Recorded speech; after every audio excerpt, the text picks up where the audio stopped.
عندما يغيب القانون وتحكيم الشريعة وتطبيق شرع الله عز وجل، يخرج لنا في مجتمعاتنا ذئاب بشرية، وحوش على شكل بشر، شياطين من الإنس، يغتالون كل ما هو جميل في المجتمع.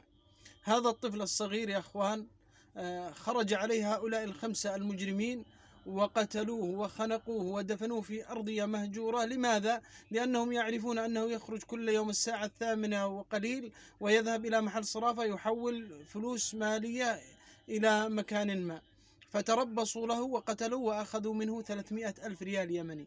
300 ألف ريال يمني فقط لا غير. تخيلوا الجريمة الشنعاء النكراء إلى أين وصلت. انعدام الضمير وانعدام الدين وانعدام الوازع الديني وانعدام مخافة الله عز وجل ومراقبة الله عز وجل. ماذا تفعل في هذه المجتمعات؟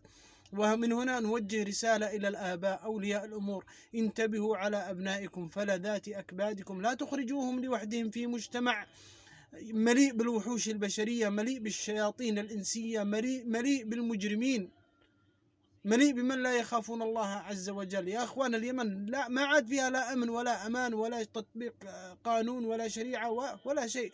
نظام غابة، القوي يأكل الضعيف، القوي يفترس الضعيف.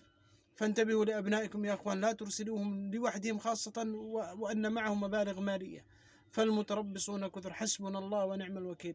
ونسأل الله عز وجل أن تنزل على هؤلاء المجرمين أشد عقوبة يستحقونها وينالونها، وهو القصاص.